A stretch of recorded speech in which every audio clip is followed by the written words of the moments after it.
Today I'm going to talk about the infrastructure issues that affect not only business but residential in the Philippines. The reason I'm highlighting this is because it doesn't matter if you're doing business or residential, it doesn't matter if you're a foreigner or local. It's if you're relying on infrastructure to work online or to run a small call center, for example, you're going to hit a lot of problems along the way. Now, the first thing is they have rotations of electricity in the Philippines where they'll shut you down, and depending where you are in the Philippines, depends how long it is. Um, we didn't used to have the problems. It's only become recent in the last 18 months that we started to see rotations. And what annoys me is this stuff is very, very obvious that it's going to happen. Because what happens, they already know their power consumption for the nation. They already know it's can't produce enough. So they open a power plant which is underrated. It's not going to be enough. They want a round of applause to say, look, we've just opened another coal-fired plant, but we're still not producing enough power. Yet we're still building houses, still building offices, still building um, residential accommodations, huge amounts of these subdivisions, um, which are all adding extra load because you got to remember, if you're not producing enough electric now, you're actually going to be declining your ability over a period of time. You're not increasing it. You're not trying to get over capacity to like a rolling 30% increase so that you've got a 30% reserve. So you're trying to keep a reserve of 30% for predicted growth in the country. Reality is they're already under the capacity, and then they're still doing more and more construction. The problem with that is it's in decline. Infrastructure is not improving because it doesn't matter how many plants they open currently, they're not producing enough already. I would actually hazard a guess that the construction of buildings is actually being done faster than the increase in electrical production. You don't quote me on it, but from the fact that my own electric and other people's has got worse, not better, I would say that's pretty accurate. Um, Also, the statistics are never 100%, even if you get them off the government. So, I mean, who's going to tell you that things are crap? Um, Even in the UK, they do the same. People unemployed in the UK, it's a false economy, false figures. Because if you're in training, they take you off the unemployment. If you're a new person on the unemployment, you're not currently unemployed. If you're doing something else, do it. I mean, I don't know the system, but I do know the figures are false, and the same goes on in every economy. But the reality is, rotating electricity can be a problem. Now you might think, well, I can get a generator. That is only one of the issues, because the next one is water production. Because every time our electric goes off, we have no water. Um, we have water tanks, but physically the reservoir stops producing water. So I assume that it's got a pumping station which becomes disabled when the power goes off in the area. So it has a knock-on effect. And then you have the internet go down as well. We also have a Wi-Fi internet connection which is relayed with it's a transponder service. They send backwards and forwards to these different antennas. So that actually survives because its reach is a bit further than when we lose localized electricity because it's rotation. You get one area out in a town where the rest of the town has got electric. So like I said, it's rotation. That is something that the Philippines finds is normal and acceptable. As a business, it's not, and obviously it's not. But that's the way the Philippines is. The next thing is internet. Internet is crap. I don't care what anybody says. The whole system is absolutely shockingly bad. PLDT, I had to show the engineers how to look for packet loss and identify which servers in the relay are causing the problems, because most of the problems for my internet were not actually even on my island, they're in Manila, which tells me there's a lot of people with the same problems, because it's getting up to 50% packet loss at certain times. Because they don't understand the system and don't have access to a lot of it, what they do is they just move you around on the same exchange. This doesn't fix the problem. You might hit potluck and be okay that it takes a different route, but the fact is there's a problem with the system itself. PLDT in my area, though, they try their best. They work with what they've got. Packet loss is the main problem I get with PLDT, and a lot of time I can actually work with them to get it working, because of being able to trace route and things like that.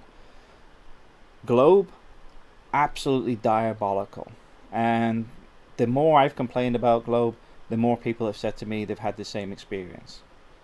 Our internet went down for 4 months, and their idea of responding to it is telling you to reset the router, telling you to that it's a local network problem, it should expect just monitor for 24 hours.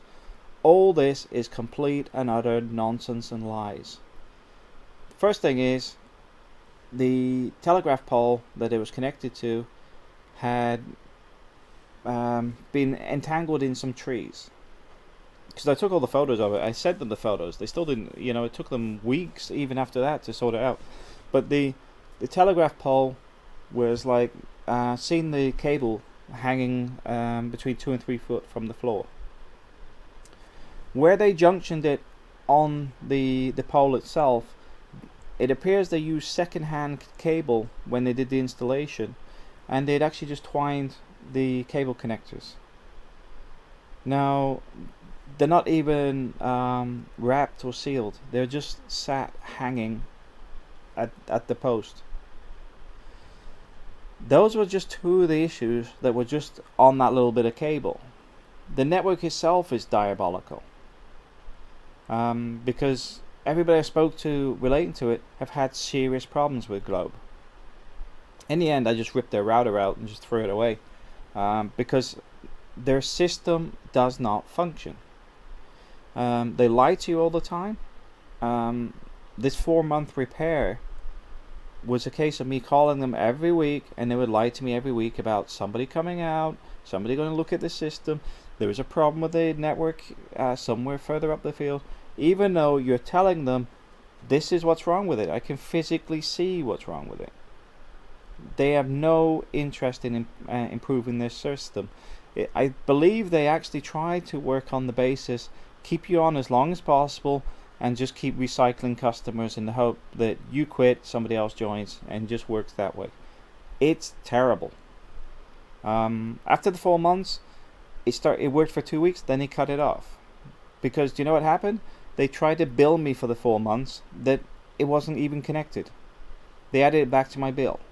At the same time, there was notes on the system saying the system isn't working, it's non-billable, but they then add it, take it off, disconnect you, add it, take it off, bill you. So in the end, after 6 months from when it went faulty to fed up with dealing with these morons, I just ripped the thing out and said forget it. Fact is, they do not care. They just assume that you'll just put up with their crap and poor service. You waste your time with them. It's all apologies and no all apologies and no promise, but no action. Terrible company.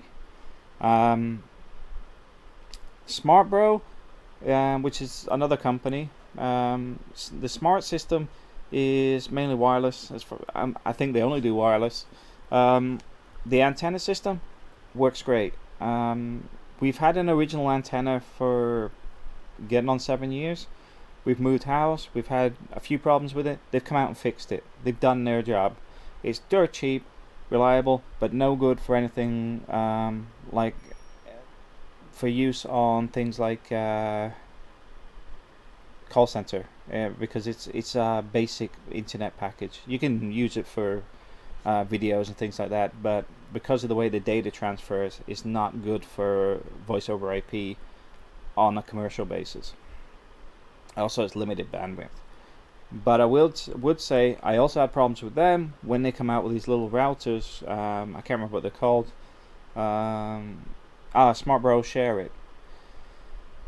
I got two of those for my internet cafe originally because I couldn't get a wired connection at the time. The connections hadn't reached from the city that far. I asked them, would it reach? Would it work properly? Blah blah blah. Answer is, it didn't. In a month, it was disconnecting, connecting. You couldn't connect the two together. They didn't work properly. I found most of the time I was only having one connection work. But when I just grabbed them, took them in the box, and took them to their head office and says, "Take that crap. It doesn't work. I'm not interested. I don't want to hear it's going to be working in 6 months' time. It's affecting our small business." They instantly just refunded it and shut the thing down. When I say refund, they didn't charge me for the contract period because it simply didn't work. Globe will still continues to try and build me, even though they failed on their service. They left me disconnected for 4 months. They kept disconnecting me. They false billed me. They will continue to try and do that for God knows how long. Terrible service. Now, that is generally the benchmark of most of the facilities. And I'm not being brutal here because I know many people are having exactly the same problems. In the same way, the power companies like Vico never had an issue with them. They fix stuff pretty fast. The only problem I have with electric is the rotation of power. But besides that, not a problem. Water companies only seem to be affected by the problems with the electric, although you do find certain times of the day where there is no water supply. How we deal with that is we have huge water tanks that store water. But these are the basic infrastructure things. It doesn't matter how big your business is, how small it is, or whatever. You rely on this technology. If they've got problems in their network in Manila, where a lot of stuff is going out of the country, it doesn't matter how good it is where you are, because it's got to go through that network. And if that's not working properly, you're going to have problems all the way through. Can you deal with it? Can you get around it? You can do. People do. But a lot of the time you're finding you've got a lot more problems with infrastructure than you need or should have. This has a big effect on business. For example, the typhoons and the earthquakes were a big problem for us, and two of our internet connections have not really recovered since the typhoon. Now, what I mean with that is, it seems like it's got a packet loss problem. That's on the PLDT, but they did actually say they've got problems on their network from the people we talked to on the phone. So that would also affect anybody else that's using PLDT for business. You may not notice it, but we do because of the load that we put on the lines. In the same way, there are other infrastructure companies, but I know like Eastern, for example, is a company that seems to be expanding in the Philippines regarding internet connections and things like that. But you have to remember, you're paying like for a Rolls-Royce service, but you're getting the equivalent of a Volkswagen Beetle a lot of the time. My PLDT connections cost me, for the two of them, about £100 a month.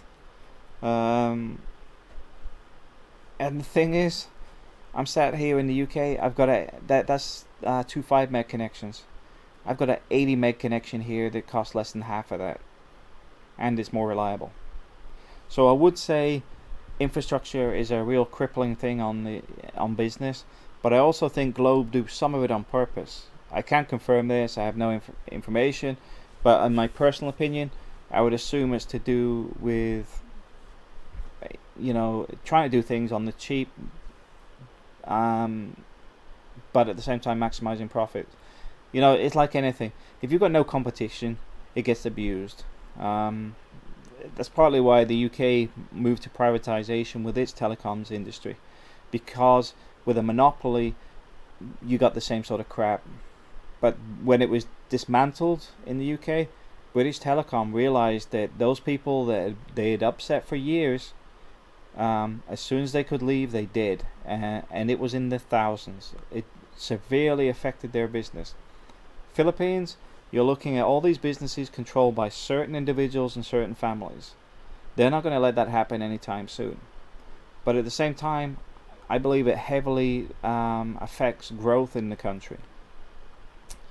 But these are things you should be looking at, even if you're doing something like blogging. Because if you're a regular blogger where you're doing, like say you do YouTube videos like this, plus you write on your blog, plus you do a lot of updates on a daily basis, you got photos, maybe this stuff you need to do. Internet has to be reliable. I've had people that, on Bohol, for example, with the earthquakes, another, as they say, acts of God, who lost power and internet for 2 months. Not a good thing when you can't do any work. For my friend there, that cost him $4,000. That was his entire income for 2 months. And these are the things that people don't think about when looking to do business in the Philippines or move to the Philippines, that the infrastructure can let you down, and often does. One of the things we have in our house, for example, is a generator. We have Wi-Fi internet, which will work off the generator. We have laptops that can rig up to the generator so that we can keep alive even when everything else is down. But a lot of people aren't that forward thinking, and these things can affect how you do business, not only over the web, but when people try to contact you. Generally, if I don't get an email off somebody for 3 days, I will move it on to somebody else. You know, like say I wanted you to write articles for me. I want 10 articles. Ideally, I want it started today. I want some contact today. But if I hit after 3 days, you got no hope. I've given it to somebody else. So these are things you really need to look at if looking at doing business in the Philippines, because I've had to shut the call center down before for 2 weeks due to internet and power issues.